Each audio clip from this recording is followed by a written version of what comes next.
अध्याय 1। कोहरे की चादर और छूटी हुई उड़ान। दिल्ली का इंदिरा गांधी अंतर्राष्ट्रीय हवाई अड्डा दिसंबर की उस सुबह किसी सफेद समुद्र जैसा दिख रहा था। विजिबिलिटी 0 थी। लाउडस्पीकर पर लगातार एक ही घोषणा गूंज रही थी। लद्दाख जाने वाली उड़ान AI 445 घने कोहरे के कारण निरस्त कर दी गई है। कबीर ने अपना भारी बैकपैक फर्श पर पटका। उसके चेहरे पर हताशा और थकान की गहरी लकीरें थीं। उसकी जैकेट की जेब में एक मखमली थैली थी, जिसमें उसके पिता की अस्थियां थीं। पिता की आखिरी इच्छा थी कि उन्हें पैंगोंग त्सो की नीली लहरों में विसर्जित किया जाए, उसी जगह जहां उन्होंने अपनी जिंदगी के सबसे खूबसूरत दिन सेना में बिताए थे। कबीर के पास सिर्फ 4 दिन थे, क्योंकि उसके बाद पैंगोंग के सारे रास्ते भारी बर्फबारी के कारण महीनों के लिए बंद होने वाले थे। आप ऐसे कैसे कैंसिल कर सकते हैं? मेरी सहेली की शादी है लेह में कल। मुझे पहुंचना ही होगा। ठीक बगल वाले काउंटर पर एक लड़की चिल्ला रही थी। उसकी बिखरी हुई जुल्फें, लाल सूजी हुई आंखें और हाथ में पकड़ा हुआ एक मुड़ातुड़ा शादी का कार्ड उसकी मानसिक स्थिति बयां कर रहा था। वह अद्विका थी, उसकी सबसे अच्छी दोस्त। अंतरा लेह में एक ऐसे इंसान से शादी कर रही थी जिसे अद्विका एक नंबर का धोखेबाज मानती थी। अद्विका को हर हाल में कल रात तक लेह पहुंचकर इस शादी को रोकना था। मैम, मौसम हमारे हाथ में नहीं है। अगले 3 दिन तक कोई फ्लाइट नहीं जाएगी, काउंटर पर मौजूद कर्मचारी ने हाथ जोड़ते हुए कहा। अद्विका घुटनों के बल बैठ गई, उसकी आंखों से आंसू बह निकले। कबीर ने उसे देखा।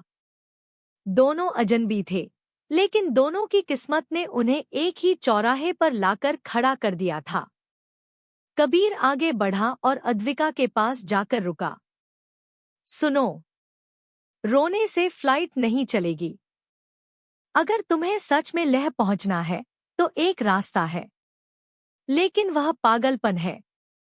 अद्विका ने सिर उठाया, उसकी आंखों में आंसू और उम्मीद का अजीब मिश्रण था। क्या रास्ता है? ट्रेन से जम्मू, वहां से श्रीनगर और फिर जोजिला पास पार करके कार से लेह। 3 दिन लगेंगे। हाड़ कंपा देने वाली ठंड होगी और रास्ते बंद होने का खतरा भी। क्या तुम तैयार हो? अद्विका बिना एक पल गंवाए खड़ी हो गई। उसने अपने आंसू पोंछे और कहा, मैं नरक से गुजरने को भी तैयार हूं। चलो। और इस तरह 2 अजनबी अपनी अपनी अधूरी और बेचैन कहानियों को पीठ पर लादे दिल्ली के रेलवे स्टेशन की तरफ चल पड़े। लास्ट ट्रेन टू लद्दाख का सफर शुरू हो चुका था। अध्याय 2। जम्मू मेल और 2 दिलों की टटोल। दोपहर की जम्मू मेल खचाखच भरी थी। कबीर और अद्विका को जैसे तैसे थर्ड AC में 2 सीटें मिली थी। बाहर खिड़की से पंजाब के हरे भरे खेत पीछे छूट रहे थे, लेकिन दोनों के अंदर एक तूफान चल रहा था। ट्रेन के पहियों की खड़खड़ाहट के बीच दोनों के बीच की चुप्पी पिघलने लगी। मैं अद्विका हूँ, उसने खिड़की से बाहर देखते हुए कहा। कबीर, उसने संक्षिप्त जवाब दिया। तुम इतनी ठंड में लद्दाख क्यों जा रहे हो? लोग तो गर्मियों में जाते हैं, अद्विका ने पूछा। उसकी उंगलियां लगातार फोन की स्क्रीन पर कुछ टाइप कर रही थी, लेकिन नेटवर्क गायब था। कबीर ने अपनी जैकेट की जेब पर हाथ रखा, जहां वह मखमली थैली सुरक्षित थी। मेरे डैड, वह सेना में थे। पिछले महीने कैंसर से उनका देहांत हो गया। उनकी आखिरी ख्वाहिश थी कि मैं उनकी अस्थियों को पैंगोंग झील में विसर्जित करूं। वह कहते थे कि उनका दिल हमेशा वहीं रह गया। मैं उनके जीते जी उनसे बहुत दूर रहा। काम, करियर, कॉर्पोरेट लाइफ, यह आखिरी चीज है जो मैं उनके लिए कर सकता हूं। कबीर की आवाज में एक अजीब सा भारीपन था। अद्विका ने उसे देखा। उसका गुस्सा थोड़ा शांत हुआ। I am sorry. और मैं वहां एक कत्ल रोकने जा रही हूं। कबीर के चेहरे पर हल्की सी मुस्कान आई। कत्ल? मेरी बेस्ट फ्रेंड अंतरा की जिंदगी का कत्ल, अद्विका ने गुस्से में कहा। वह रोहन नाम के एक लड़के से शादी कर रही है। वह रोहन, जो उसे धोखा दे चुका है, जिसके पास अंतरा के लिए सिर्फ झूठ है। अंतरा भोली है, उसे लगता है वह सुधर गया है। मैं उसे इस दलदल में गिरने नहीं दे सकती। मुझे कल रात तक वहां पहुंचना ही होगा, चाहे जो हो जाए। तुम्हें लगता है वह तुम्हारी बात सुनेगी? शादियां सिर्फ दो लोगों के बीच नहीं होती, परिवार शामिल होते हैं, कबीर ने व्यावहारिक होते हुए कहा। वह सुनेगी। उसे सुनना होगा। मैं उसकी ढाल हूं, अद्विका ने दृढ़ता से कहा। रात गहराने लगी थी। ट्रेन अब जम्मू के करीब पहुंच रही थी। तापमान तेजी से गिर रहा था। कबीर ने देखा कि अद्विका ठंड से कांप रही थी। वह दिल्ली की हल्की ठंड के कपड़ों में थी। कबीर ने अपने बैग से एक एक्स्ट्रा ऊनी शॉल निकाला और उसकी तरफ बढ़ा दिया।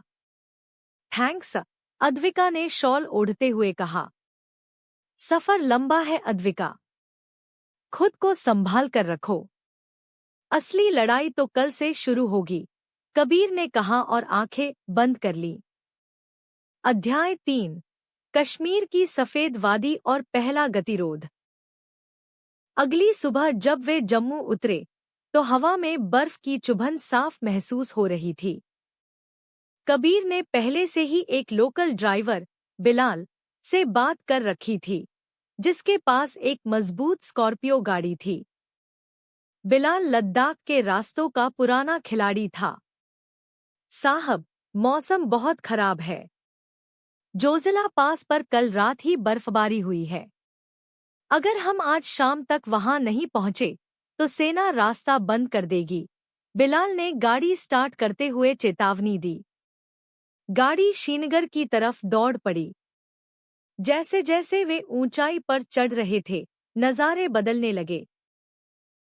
चीड़ के पेड़ों पर जमी बर्फ, दूर दिखते सफेद पहाड़ और जमी हुई नदियां। अद्विका खिड़की से बाहर देखती रही। दिल्ली की भीड़ भाड़ से दूर, यह खामोशी डराने वाली भी थी और खूबसूरत भी। रास्ते में अद्विका का फोन बज उठा। नेटवर्क थोड़ा आया था। अंतरा का फोन था। अद्विका, तुम कहाँ हो? संगीत की रस्में शुरू होने वाली हैं और तुम गायब हो। अंतरा की आवाज में घबराहट थी। अंतरा, मैं आ रही हूं। मेरी फ्लाइट कैंसिल हो गई थी। मैं सड़क के रास्ते आ रही हूं। मेरी बात सुन, वो शादी। अद्विका चिल्लाई, लेकिन तभी नेटवर्क फिर से गुल हो गया। कॉल कट गई। धत तेरे की, अद्विका ने डैशबोर्ड पर हाथ मारा। शांत रहो अद्विका। गुस्सा करने से गाड़ी तेज नहीं चलेगी, कबीर ने ठंडे स्वर में कहा। वह अपने फोन पर पैंगोंग का वेदर अपडेट देख रहा था। वहां का तापमान -20 डिग्री तक गिर चुका था। दोपहर होते होते वे सोनमर्ग पार कर चुके थे। अब उनके सामने खड़ी थी मौत की घाटी, जोजिला पास। सड़क के दोनों तरफ 20-20 फीट ऊंची बर्फ की दीवारें थीं। रास्ता इतना संकरा था कि दो गाड़ियां बमुश्किल पास हो सकती थीं। टायर बर्फ पर फिसल रहे थे। अद्विका ने डरकर कबीर का हाथ पकड़ लिया।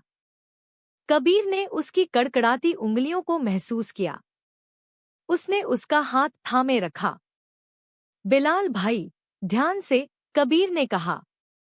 अचानक एक जोरदार आवाज हुई। गाड़ी एक तरफ झुक गई। बिलाल ने तुरंत ब्रेक लगाया। बाहर आकर देखा तो पता चला कि गाड़ी का एक टायर बर्फ में धंस कर पंक्चर हो चुका था। और सबसे बुरी बात, सामने से सेना का एक काफिला आ रहा था, जिसके कारण रास्ता ब्लॉक होने वाला था। बिलाल ने सिर पकड़ लिया। साहब, टायर बदलना होगा, लेकिन इस ठंड में जैक काम नहीं कर रहा है। जमी हुई बर्फ में गाड़ी उठ नहीं रही। कबीर तुरंत गाड़ी से उतरा। कड़कड़ाती ठंड में, जहां सांस लेना भी भारी था, वह बिलाल के साथ मदद करने लगा। अद्विका भी गाड़ी से बाहर आई। हवा इतनी ठंडी थी कि उसके चेहरे की त्वचा सुन्न होने लगी। उसने देखा कि कबीर बिना अपनी परवाह किए नंगे हाथों से जमी हुई बर्फ को हटाने की कोशिश कर रहा था ताकि जैक लगाया जा सके। उसके हाथों की उंगलियां नीली पड़ रही थी। कबीर, तुम्हारे हाथ! अद्विका चिल्लाई और अपनी शॉल से उसके हाथों को रगड़ने लगी। हमें रुकना नहीं है, अद्विका। तुम्हें तुम्हारी सहेली के पास पहुंचना है और मुझे मेरे पिता के पास, कबीर ने हांफते हुए कहा। उसकी आंखों में एक अजीब सा संकल्प था। दोनों ने मिलकर बिलाल की मदद की। आधे घंटे की मशक्कत के बाद टायर बदला गया। जब वे दोबारा गाड़ी में बैठे तो दोनों के होंठ नीले थे, लेकिन एक अनजाना सा बंधन उनके बीच बन चुका था। वे अब सिर्फ सहयात्री नहीं थे, वे एक दूसरे के साथी बन चुके थे। अध्याय 4। कारगिल की सर्द रात और यादों का कारवां। रात के 9 बज चुके थे जब वे कारगिल पहुंचे। पूरा शहर बर्फ की चादर में सोया हुआ था। चारों तरफ सन्नाटा था, सिर्फ दूर से आती हुई श्योक नदी की गड़गड़ाहट सुनाई दे रही थी। बिलाल ने उन्हें एक छोटे से होमस्टे में रोका। वहां बिजली नहीं थी, सिर्फ एक बुखारी लकड़ी का हीटर जल रही थी। एक छोटे से कमरे में कबीर और अद्विका बैठे थे। मकान मालिक ने उन्हें गर्मागर्म कहवा, कश्मीरी चाय दी। कहवे की भाप में दोनों के चेहरे धुंधले दिख रहे थे। तुम अपने पिता से दूर क्यों रहे, कबीर? अद्विका ने चाय का कप थामे हुए पूछा। कबीर ने बुखारी की आग को देखते हुए कहा, वह एक सख्त फौजी थे। अनुशासन, नियम, उसूल।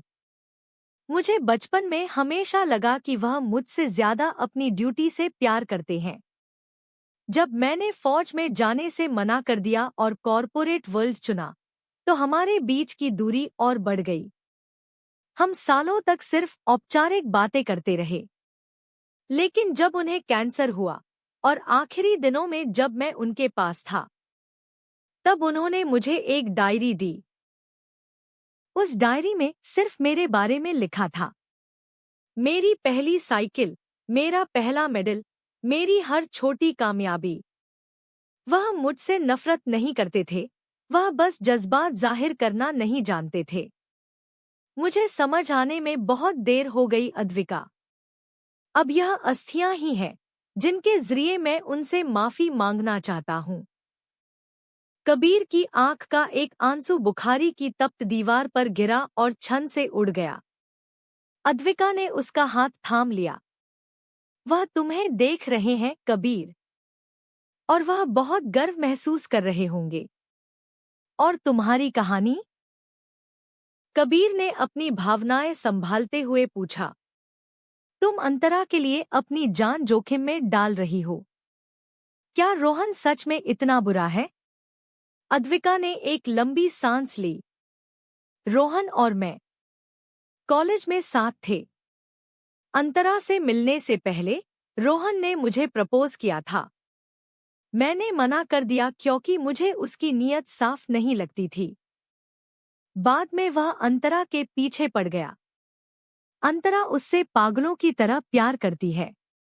लेकिन 6 महीने पहले मैंने रोहन को किसी और लड़की के साथ एक होटल में देखा था। जब मैंने अंतरा को बताया तो रोहन ने सब कुछ पलट दिया। उसने अंतरा से कहा कि मैं उससे जलती हूँ क्योंकि उसने मुझे रिजेक्ट कर दिया था। अंतरा ने रोहन की बात पर भरोसा कर लिया। हमारे बीच बातचीत बंद हो गई। लेकिन पिछले हफ्ते उसने मुझे शादी का कार्ड भेजा। उसकी आंखों में मैंने वह डर देखा था कबीर। वह खुद को दिलासा दे रही है कि सब ठीक है, मुझे जाना ही होगा। कबीर ने अद्विका को गौर से देखा। अद्विका, तुम अंतरा को बचा रही हो या अपने पुराने घावों को भरने की कोशिश कर रही हो? कभी कभी हम दूसरों की लड़ाई इसलिए लड़ते हैं क्योंकि हम अपनी लड़ाई हार चुके होते हैं। अद्विका स्तब्ध रह गई। कबीर के शब्दों ने उसके दिल की गहराइयों में छिपे उस सच को छू लिया था जिसे वह खुद से भी छुपा रही थी। क्या वह सच में अंतरा के लिए आ रही थी या सिर्फ खुद को सही साबित करने के लिए? उस रात कारगिल की कड़कड़ाती ठंड में, बुखारी की मध्यम रोशनी में, दोनों बहुत देर तक बिना कुछ बोले बैठ रहे।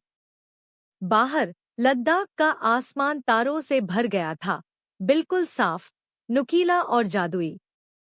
अध्याय 5, जोजिला के पार और लेह का सच। तीसरे दिन की सुबह सूरज की पहली किरण ने सफेद पहाड़ों को सोने जैसा चमका दिया था। मैग्नेटिक हिल और निम्मू, जहां सिंधु और जांस्कर नदी का संगम होता है, को पार करते हुए उनकी गाड़ी लेह शहर में दाखिल हुई। लेह का तापमान -15 डिग्री था। गलियां सूनी थी और हर तरफ शादी के टेंट और कड़ाके की ठंड का माहौल था। अद्विका का दिल तेजी से धड़क रहा था।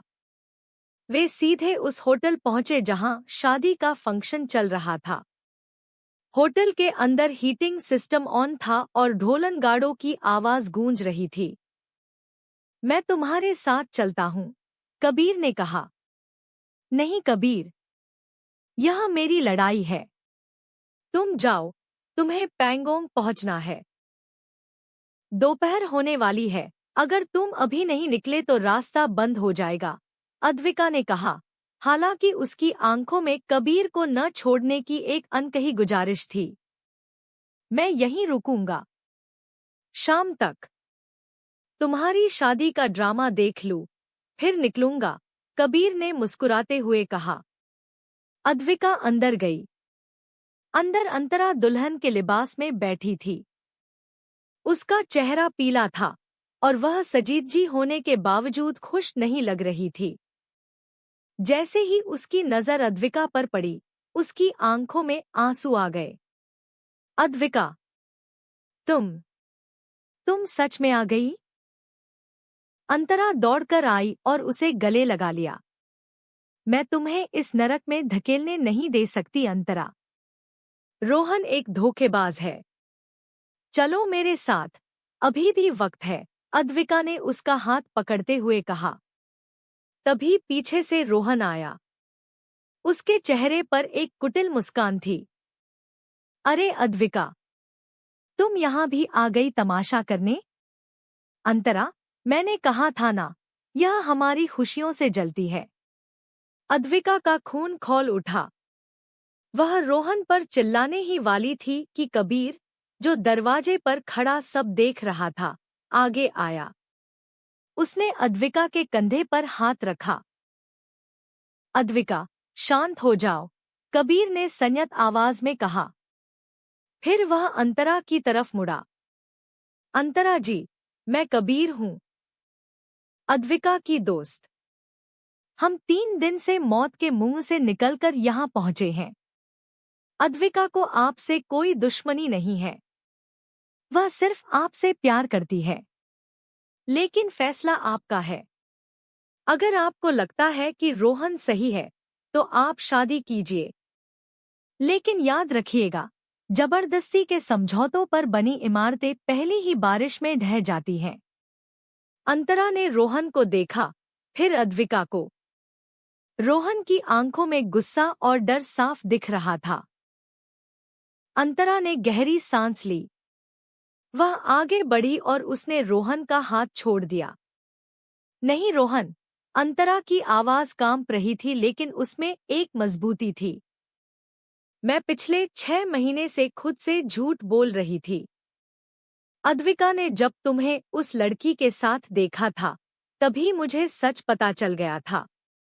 लेकिन समाज के डर से, शादी तय होने के डर से मैं चुप रही।